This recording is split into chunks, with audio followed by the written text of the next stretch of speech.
G20 के चौथे वित्त कार्य समूह की बैठक आगामी सितंबर माह में छत्तीसगढ़ में होगी।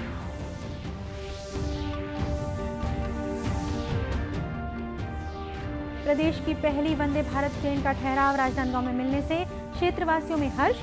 11 दिसंबर से दौड़ेगी पटरी पर। छत्तीसगढ़ के वीर सपूत नारायण सिंह की आज शहादत दिवस। राज्यपाल और मुख्यमंत्री ने किया नमन।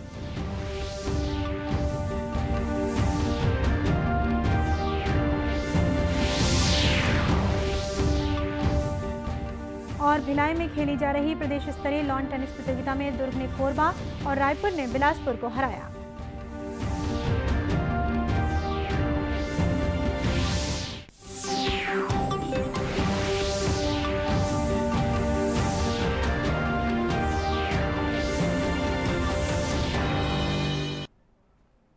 नमस्कार, आप देख रहे हैं दूरदर्शन समाचार। मैं हूं शीतला शुक्ला। अब समाचार विस्तार से। प्रधानमंत्री नरेंद्र मोदी ने कहा है कि भारत की G20 की अध्यक्षता पूरे देश की है और ये देश की ताकत दिखाने का महत्वपूर्ण अवसर है। उन्होंने टीम वर्क के महत्व पर जोर दिया और G20 के विभिन्न कार्यक्रमों के आयोजन में केंद्र और राज्य शासित प्रदेशों के सहयोग की अपेक्षा की। श्री मोदी ने राज्यपालों, मुख्यमंत्रियों, केंद्र शासित प्रदेशों के उपराज्यपालों के साथ G20 की अध्यक्षता से जुड़े विभिन्न पहलुओं पर वीडियो कॉन्फ्रेंसिंग के माध्यम से आयोजित बैठक में कहा कि G20 की अध्यक्षता में पारंपरिक बड़े महानगरों से हटकर भारत के अन्य हिस्सों को सामने लाने और देश के प्रत्येक हिस्से की विशेषता प्रदर्शित करने में मदद मिलेगी। The lotus is a representation of the earth, reflecting India's pro-planet approach to life and seeing the world as one family. From this, we derive the theme for G20 India 2023, Vasudhaiv Kutumbakam, one earth, one family, one future. राज्यों के राज्यपालों और मुख्यमंत्रियों और केंद्र शासित प्रदेशों के उप राज्यपालों के साथ एक वीडियो बैठक की अध्यक्षता की। प्रधानमंत्री ने कहा कि भारत की G20 अध्यक्षता पूरे देश की है और ये देश की ताकत दिखाने का एक अनूठा अवसर। प्रधानमंत्री ने टीम वर्क के महत्व पर जोर दिया और G20 के विभिन्न आयोजनों में राज्यों, संघ शासित प्रदेशों से सहयोग मांगा। उन्होंने बताया कि G20 की अध्यक्षता पारंपरिक बड़े महानगरों से परे भारत के कुछ हिस्सों को प्रदर्शित करने में मदद करेगी और इस प्रकार हमारे देश के हर हिस्से की विशिष्टता को सामने लाएगी।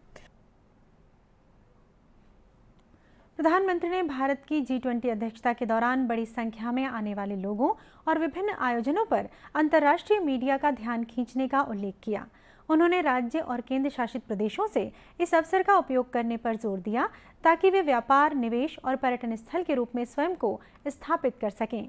बैठक में छत्तीसगढ़ की राज्यपाल अनुसुईया उइके और मुख्यमंत्री भूपेश बघेल भी वर्चुअल रूप से उपस्थित थे। मुख्यमंत्री भूपेश बघेल ने अपने ट्वीट संदेश में बताया है कि G20 के चौथे वित्त कार्य समूह की बैठक आगामी सितंबर माह में छत्तीसगढ़ में होगी। इस बैठक की तैयारी के संबंध में प्रधानमंत्री की अध्यक्षता में ऑनलाइन बैठक आयोजित की गई। इस बैठक में मुख्यमंत्री ने प्रधानमंत्री नरेंद्र मोदी को आगंतुकों को विश्व स्तरीय व्यवस्था उपलब्ध कराने के लिए आश्वस्त किया। आज मानवाधिकार दिवस है। इस अवसर पर देश की राजधानी नई दिल्ली में राष्ट्रीय मानवाधिकार आयोग ने एक कार्यक्रम का आयोजन किया। इस कार्यक्रम में राष्ट्रपति द्रौपदी मुर्मू ने कहा कि मानवाधिकार आयोग मानव अधिकारों के प्रचार और संरक्षण के लिए बेहतर कार्य कर रहा है। The fact remains that human rights are a work in progress around the world. At home, however, we can take solace in the fact that the National Human Rights Commission has been making the best possible efforts to spread awareness about them. Now, in its 30th year, the NHRC has done a commendable job of protecting as well as promoting human rights. It also participates in various global forums for human rights.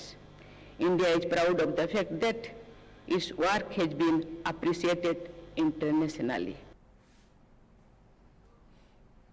इस अवसर पर राष्ट्रीय मानवाधिकार आयोग के अध्यक्ष न्यायमूर्ति अरुण मिश्रा ने अपने संदेश में कहा है कि मानवाधिकारों की कई नई चुनौतियों के बीच जलवायु परिवर्तन और पर्यावरण क्षरण विश्व में कई मानवाधिकारों के उल्लंघन का प्रमुख कारण बन रहा है। उन्होंने सभी पक्षकारों से कहा कि वे सभी के समान विकास के लिए मिलकर योगदान करें। इधर उपराष्ट्रपति जगदीप धनखड़ ने भी अब सभी लोगों से मानवाधिकार को बढ़ावा देने के लिए पारिस्थितिकी तंत्र बनाने की दिशा में काम करने की अपील की। उन्होंने सार्वभौमिक मानवाधिकार घोषणा पत्र के विचारों और सिद्धांतों को बढ़ावा देने का भी अनुरोध किया। गौरतलब है कि यह दिन वर्ष 1950 से प्रतिवर्ष 10 दिसंबर को मनाया जाता है। संयुक्त राष्ट्र महासभा ने वर्ष 1948 में सार्वभौमिक मानवाधिकार घोषणा पत्र के स्मरण में ये दिन मनाने का फैसला किया था। इस वर्ष का विषय है सभी के लिए प्रतिष्ठा, स्वतंत्रता और न्याय। प्रदेश की पहली वंदे भारत ट्रेन 11 दिसंबर से पटरी पर दौड़ेगी। प्रधानमंत्री नरेंद्र मोदी नागपुर में हरी झंडी दिखाकर इस ट्रेन को बिलासपुर के लिए रवाना करेंगे। यह अत्याधुनिक ट्रेन नागपुर से बिलासपुर तक चलाई जाएगी। इस हाई स्पीड ट्रेन का राजनांदगांव रेलवे स्टेशन पर ठहराव दिया गया है। केंद्रीय रेलवे बोर्ड ने इसके लिए हरी झंडी दे दी है और समय सारिणी भी जारी कर दी है। राजनांदगांव जिले में वंदे भारत ट्रेन के ठहराव की सौगात मिलने से जिले में खुशी की लहर है। इस अवसर पर भारतीय जनता पार्टी के पदाधिकारियों, कार्यकर्ताओं ने आतिशबाजी कर और मिठाइयां बांटकर खुशियां मनाई। इस मौके पर भाजपा के प्रवक्ता नीलू शर्मा ने दूरदर्शन समाचार से बातचीत में बताया कि वंदे भारत ट्रेन के राजनांदगांव में रुकने से क्षेत्रवासियों को इसका लाभ मिलेगा। बिलासपुर से नागपुर यह वंदे भारत जो ट्रेन है वो 11 तारीख को इसकी शुरुआत होनी है और राजनांदगांव जो ज़िला है और राजनांदगांव का जो स्टेशन है ये अब वर्तमान में 5 जिलों का जो है वो केंद्र है। निश्चित रूप से इस ट्रेन के स्टॉपेज से इस ज़िले के जो व्यावसायिक हैं, रेल यात्री हैं, उनको बहुत बड़ा लाभ मिलेगा। वहीं राजनांदगांव लोकसभा क्षेत्र के सांसद संतोष पांडे ने प्रधानमंत्री नरेंद्र मोदी और रेल मंत्री का आभार जताया है और अपने क्षेत्र की जनता को बधाई दी है। राजनांदगांव में वंदे भारत की ठहराव होगी, राजनांदगांव में ट्रेन रुकेगी, जिसकी बहुत जोर शोर से मांग थी। मैं स्वर्गीय राजा बलराम दास जी की जो आकांक्षा थी, जो इच्छा रही कि जो मैंने धरती दान किया है, जो भूदान किया है, मेरे राजनांदगांव में सभी ट्रेनें रुके, आज उनकी आशा अनुरूप यह ट्रेन भी रुक रही है। गौरतलब है कि इस ट्रेन के शुरू हो जाने से रेल यात्रियों को नागपुर से बिलासपुर तक की दूरी तय करने में महज 4 घंटे का समय लगेगा। ये ट्रेन पूरी तरह वातानुकूलित है और इसमें ऑटोमेटिक गेट लगे हुए हैं। ट्रेन में सिक्योरिटी के लिहाज से सीसीटीवी कैमरे भी लगाए गए हैं। वाराणसी में इन दिनों 1 महीने का काशी तमिल संगमम चल रहा है। तमिलनाडु और काशी की समृद्ध संस्कृति और परंपराओं के प्रचार के लिए कई कार्यक्रम भी आयोजित किए जा रहे हैं। इस दौरान दक्षिण भारत के विभिन्न शहरों से कार्यक्रम में शामिल होने आई छात्राओं ने दूरदर्शन समाचार से बातचीत में बताया कि आयोजन मील का पत्थर साबित होगा। उन्होंने बताया कि काशी आकर उन्हें अपार हर्ष की अनुभूति हो रही है। दक्षिण और उत्तर के इस संगम से दोनों क्षेत्रों के लोगों को एक दूसरे की संस्कृति, वेशभूषा, रहन सहन और आचार विचार को समझने का मौका मिल रहा है। हमारा था बंगाली फोक डांस, जो कि लीला बाली हम लोग की, उसमें ये था कि एक लड़की की शादी होने वाली है तो उसके सहेलियां उसको कैसे उन लोग की फीलिंग्स क्या होती है, वो लोग कैसे फील करते हैं और कैसे उसके साथ रहते हैं, ये चीज़ हम लोग को डांस में दिखानी थी और हम लोग को बहुत अच्छा लगा काशी तमिल संगम में परफॉर्म करके। मैं बेसिकली साउथ से हूँ तो ऑथेंटिक गरबा और डांडिया यहाँ आके सीखने को मिली तो मुझे बहुत खुशी हुई इस बात की। माननीय प्रधानमंत्री मोदी जी की हम सभी छात्राएं आभार व्यक्त करते हैं कि उन्होंने दक्षिण भारत और उत्तर भारत के संगम को मिला करके एक बहुत ही अच्छा माहौल काशी को दिया है। काशी तमिल संगमम में एक ऑलरेडी यहाँ पे संगम था हमारा साउथ का, तो उसके साथ यहाँ सीख के और फिर वहाँ पे काशी तमिल संगमम में ये फोक परफॉर्म करके गरबा और डांडिया, बांग्ला सारे डांस परफॉर्म किए और हम सबका अनुभव तो बहुत जोरदार रहा वहाँ जाके। और ट्रेडिशनल गरबा और डांडिया सीखने को मिला, ये बहुत बड़ी बात है हम लोग के लिए। इन छात्राओं की मनमोहक प्रस्तुतियों से काशी नगरी के लोग भी मंत्रमुग्ध हो रहे हैं। स्थानीय निवासियों ने कहा है कि इस तरह के आयोजन होने से संस्कृति के अलावा व्यापार और पर्यटन को भी बढ़ावा मिलता है। आज छत्तीसगढ़ के सपूत वीर नारायण सिंह की शहादत दिवस है। इस अवसर पर राज्यपाल अनुसुईया उइके ने अमर शहीद वीर नारायण सिंह को नमन किया है। राज्यपाल ने अपने संदेश में कहा है कि महान स्वतंत्रता संग्राम सेनानी वीर नारायण सिंह ने गरीबों और आदिवासियों की भलाई के लिए अंग्रेजों से लोहा लिया और अपने प्राणों की आहुति दी। राज्यपाल ने प्रदेश की जनता से ऐसे वीर शहीदों से प्रेरणा लेने का आह्वान किया है। मुख्यमंत्री भूपेश बघेल ने वीर नारायण सिंह के मातृभूमि के लिए योगदान को याद करते हुए कहा कि स्वतंत्रता के लिए अपना जीवन न्यौछावर कर देने वाले आदिवासी जननायक वीर नारायण सिंह छत्तीसगढ़ महतारी के सच्चे सपूत थे। श्री बघेल ने कहा है कि शहीद वीर नारायण सिंह के अन्याय के खिलाफ संघर्ष, मातृभूमि के प्रति समर्पण और बलिदान को हमेशा याद किया जाएगा।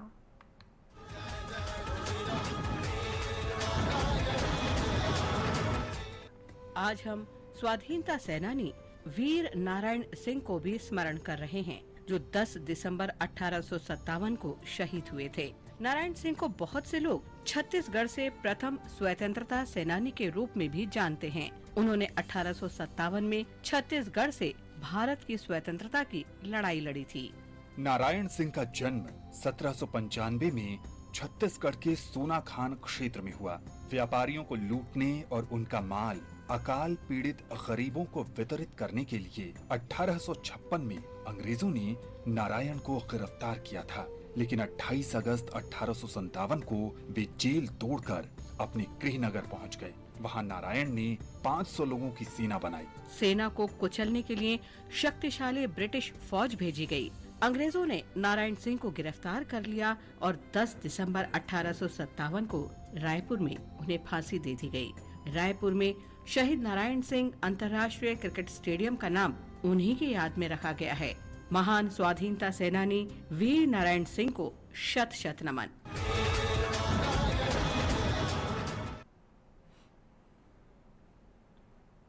शहीद वीर नारायण सिंह के शहादत दिवस के अवसर पर आज बलौदाबाजार जिले के सोनाखान में भी विभिन्न आयोजन किए जा रहे हैं।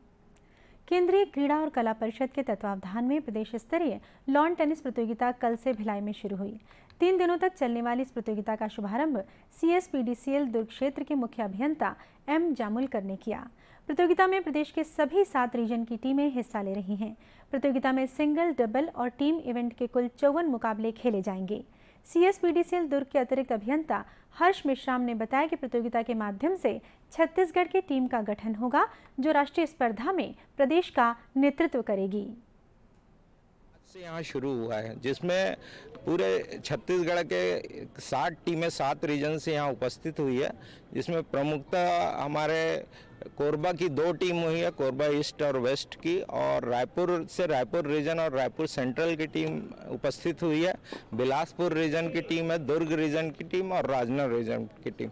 इस तरह 7 टीम यहाँ उपस्थित हुई है और इनके बीच आज गेम स्टार्ट हुआ है। टोटल 3 दिनों का हमारे यहाँ आयोजन है, 8, 9, 10 का, और 10 तारीख को समापन होगा। टोटल इन 3 दिनों में 54 गेम्स आयोजित किए जाएंगे। कल खेले गए उद्घाटन मैच में दुर्ग रीजन ने कोरबा और रायपुर रीजन ने बिलासपुर को हराकर अपने अपने मैच जीते। दूरदर्शन केंद्र रायपुर से प्रसारित होने वाले प्रादेशिक समाचार को आप YouTube पर भी देख सकते हैं। हमारे YouTube channel Chhattisgarh DD news पर प्रादेशिक समाचार उपलब्ध रहेगा। YouTube चैनल का लिंक और QR कोड आप स्क्रीन पर देख सकते हैं। अपने एंड्रॉयड फ़ोन से QR कोड स्कैन कर आप छत्तीसगढ़ DD न्यूज़ लिंक पर जा सकते हैं। इसके अलावा छत्तीसगढ़ DD न्यूज़ फेसबुक और ट्विटर पर भी उपलब्ध है। और अब अंत में मुख्य समाचार एक बार फिर। G20 के चौथे वित्त कार्य समूह की बैठक आगामी सितंबर माह में छत्तीसगढ़ में होगी।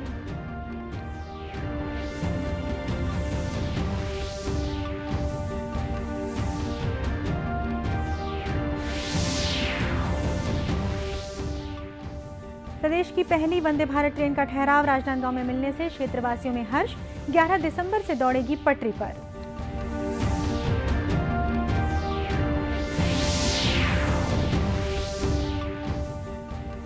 छत्तीसगढ़ के सपूत वीर नारायण सिंह की आज शहादत दिवस। राज्यपाल और मुख्यमंत्री ने किया नमन।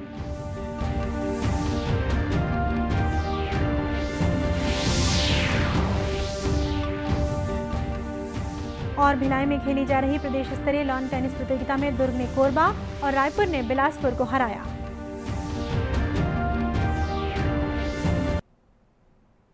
इसी के साथ ये समाचार बुलेटिन समाप्त हुआ। नमस्कार।